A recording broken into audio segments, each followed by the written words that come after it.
Hey, this is Christian Buckley with AvePoint here at ESPC 22, talking to Magnus. Hey, Hi. Magnus. How you doing? Magnus, why don't you introduce yourself? Yeah, okay. I am Magnus Martinson. I am the program chair for this conference content specifically focused on the Azure stuff. So I'm an Azure guy, I'm an Azure MVP, been with the community for a long time to deliver this kind of a conference. And I just love doing it, and it's awesome to be here working with such a professional team, such as the ESPC team. Yeah. Just taking care of all the things, and all I need to do is just be here and take care of the speakers. And be present, that's right. Yeah. What's involved with being a program chair? Wow, yeah. Well, of course there's a call for paper for a conference like this, and we got hundreds, if not thousands. You know, we got lots of submissions. Uh-huh. So the glamorous part of the job is when we sit down and review all of them. It's that, you know, people that, so having done a lot of community events, like I'd say this is the worst part of the job, is sorting through that and trying to figure out. Yes, yeah. It is always going to be the same thing, right? Of course, you spend a bunch of time doing it. You want to be thorough. People have taken time and effort to submit something to the conference, and we want to respect that. Right. So then you start putting ranks on them, like, I think this one is better than that one, just giving them a score. And then we basically start sorting them in that order, and then you go like, okay, so if I were to take these from the highest ranks down, oh crap, is that all I get? Then you're like, there's so much more that you know you're never gonna fit. Right. And then all of a sudden you get this, I wouldn't say panic attack, but you get like, oh my goodness, this is it. And then you have to unfortunately decline a lot of the ones that just can't fit the schedule. But also just figuring out, having the diversity of topics that you want to have covered as well. Yeah. And so it's a lot to sort through. So is there a process there behind is, that? There is. Sometimes we reach out and talk to the speakers themselves, depending on, right? So we had, for example, a submission. I know the person, I know what he can deliver on this topic specifically. It was phrased in a way that said to this conference a lot that this is only for developers. And this conference has a lot to offer for developers, for IT pros, for business people, you know, all over the place. But we wanted to make sure that his topic would hit a little bit more closer to home for IT pros.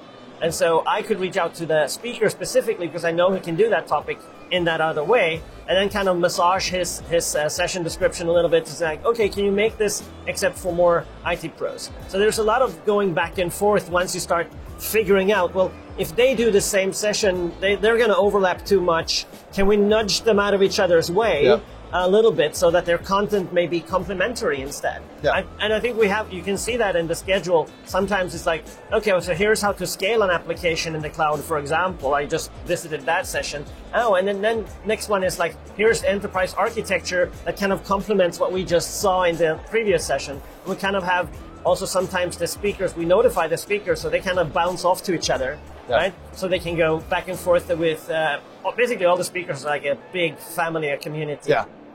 How much do you also factor in feedback from like previous events, or do you reach out to the community for feedback, or is that kind of just the program team is expected to know these things intuitively? Both yes and no, right? I think we are supposed to know. We are the subject matter experts. The conference organizers are awesome at organizing conferences, but they don't know our content.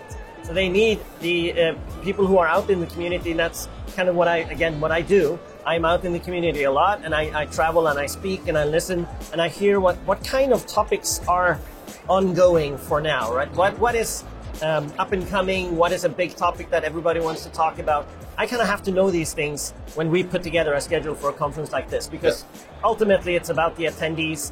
Ultimately it's about learning and sharing knowledge. Right. So we really have to align that really well. So it's a question I know that you're not expecting, but what are the up and coming topics?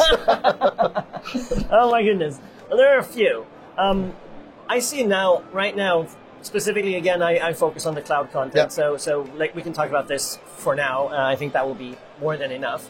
In the cloud space, a lot of companies are still in fact migrating and making a solid plan to go to the cloud and figuring out how to do it.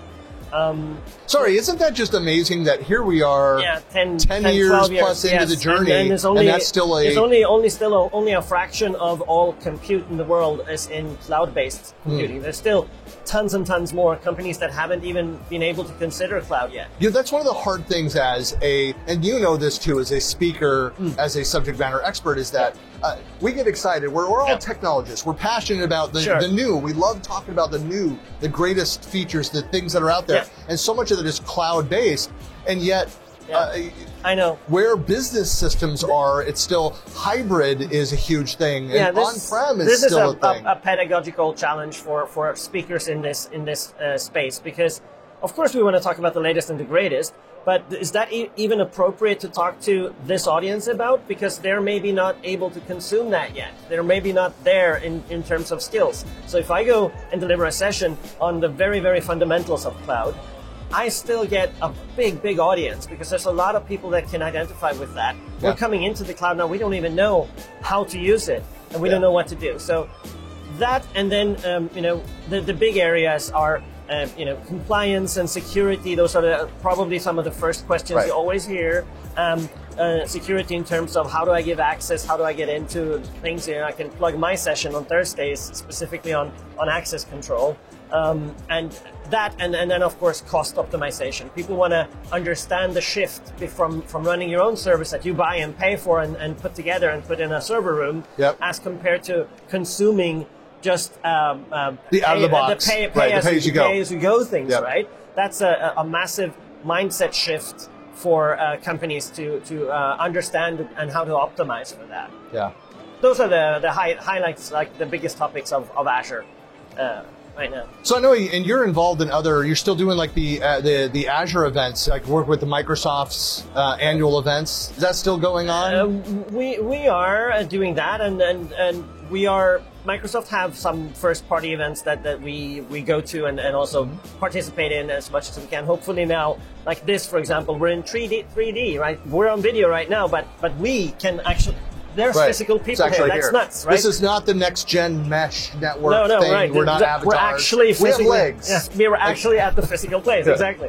So that's brilliant. And then, of course, we have upcoming Global Azure as well, the global community meetup for Azure, where hundreds of communities, literally, around the world have a global Azure community happening. That's going to be in May. Very soon to announce the dates for that. Well, that's my point, though, is that coming to an event like ESPC, one of the great benefits is that it is for people that are especially new. I didn't look around to see how many hands went up in the audience during the keynote. There were a lot of new. There were a lot of new. I think McNulty asked that question in the keynote this morning. But seeing that, it's really your first foot into the swimming pool of community. It's a great way to get plugged in and get started. There are a lot of events, obviously, during pandemic, a lot of virtual events that are continuing to be virtual.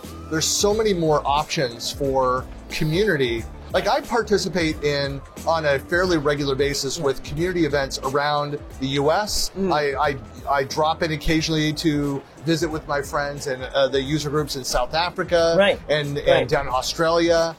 So it's a great way to get plugged in a number of different places. But when people say, well, how do I get plugged in? Where do I go?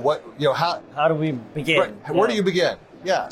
Well, technically you begin by finding out if there are any local user groups in your area, if you have never done anything like this at all, and start hanging out with those. If there is, for example, let's say that you're interested in the cloud, is there a cloud user group of like-minded people with the same interest in your hometown or near you? If there isn't, you can actually even start one, and of course that can be a bit of a journey, but start having regular meetings and talk about various topics and invite people to speak. Like I can invite you to come and speak at our user group, and that's like the first legs into that world, and then I guess it's all downhill from there, man. It is. So that is something, I get that as MVPs and RDs, and we get these questions all the time. All the time. How do I get started? How do I get involved? And that's the first thing I ask as well, is like, well, what are you doing with your local user group? If you're not doing anything with your local community, It's like I can't really then go make recommendations on how to become an MVP or a Microsoft Regional Director. Right, and based on that. And this is a big topic. Like, so, Yeah. so we have, for example, we have a keynote here. I'm going to introduce that keynote on Wednesday afternoon with Scott Hanselman. So from Microsoft, one of the biggest community supporters, advocates in all of Microsoft. Yep. And he's here to specifically talk about mentorship and how to build up that sort of support that people need when they're getting, you know, a leg into this world.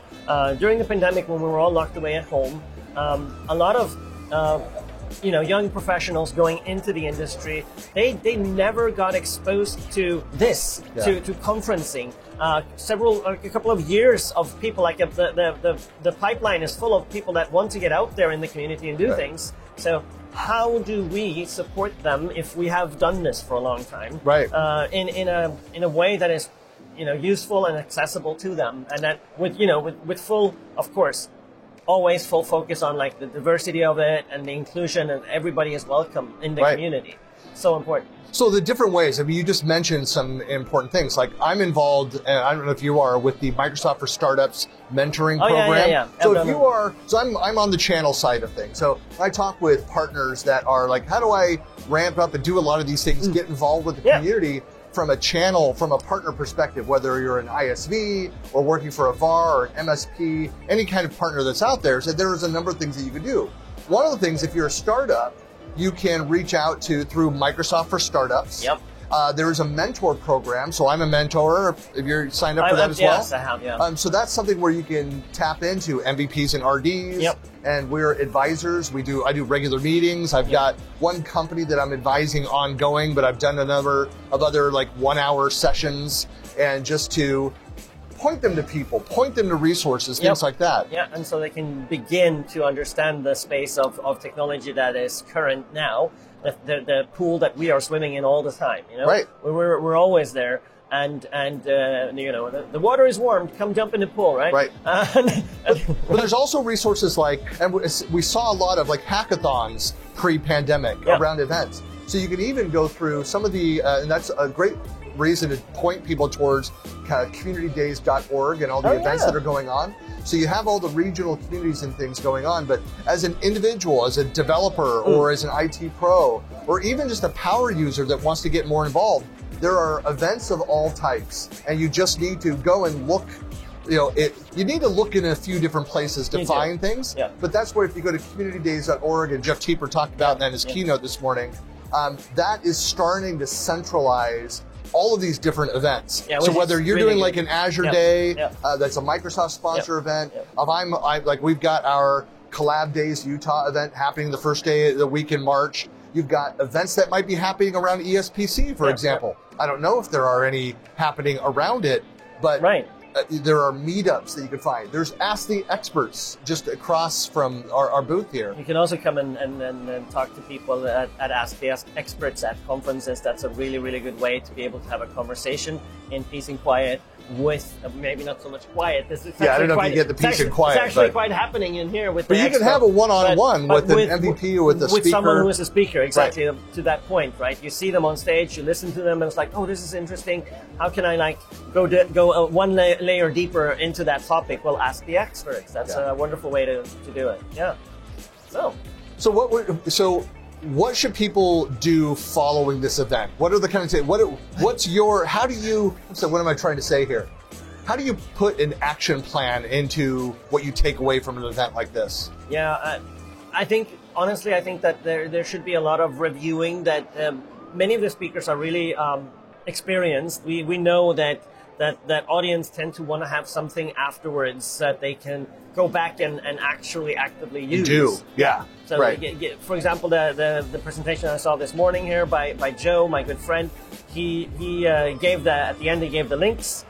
People taking the photos of the screen, right? To remember to have those links available, so that when you come home, you should almost immediately if you can, and I know that's hard, but as fast as possible, sit down and review and remember which technologies that you heard about that are exciting to you, and maybe things that you can take a step forward in your own business or whatever it is that you're doing. Yeah. Like, okay, so Magnus, I saw your session on tips and tricks here for access control. How can I take those learnings and apply them? Start beginning to like add them to the value of our own business. Right? You know, the key to this is for you who are watching this is to reach out to Magnus with those questions. That's like the hardest part. Is like, we're not scary. We're real people, but it is. People. You need to follow up. You need to reach out to the speakers. You do. I mean, one thing I can say about MVPs, like, we're some of the most approachable people on the planet. For sure, we choose to do this, and we're passionate about it, and we're not scary at all to talk to. We're basically just as screwed up as anyone else. And more in some ways. But that's where you need to start, is reach out, ask the questions. For sure. I always tell people, it's like, if I don't know the answer, I better believe I know somebody who knows the answer. So I'm happy to refer you over to people. I agree that. I'll point people to Magnus. I'm an Azure MVP. What the heck does that even mean? Azure is this massive monstrosity which can be daunting to approach. But even someone like myself, obviously I can't be expert on everything in Azure. How would that even work? Nobody can do that. It's way too large. There are those 3 people on the planet that are experts in everything Azure. And they're scary people. But the point, right? We need to learn always as well. And the way I learn the best, the way I learn the very best, is through this community of peers. To hear their questions, to hear their scenarios. And to hear also what are my peers talking about, what is exciting to them, and why is that interesting? Yeah. Coming back to like full circle almost to what we talked about, how do I put the schedule together? Yeah, I have to be there and listen what is going on and what is actually interesting, which kinds of sessions get submitted to a conference. Some topics, we got like 20x of certain topics, right? Because everybody wanted to talk about. And something is happening around that topic. Yeah. There's 20 submissions. Yeah. Exactly. Right. Yeah. That's right. Well, very cool. We'll appreciate doing this. I know you got a lot going on in the show, Absolutely. A lot happening this week. And I keep running in this conference and basically just be here now to support the speakers that I have had the privilege of selecting to come and speak to the attendees of ESPC. Well, thanks for your time here, and great to see you. Always.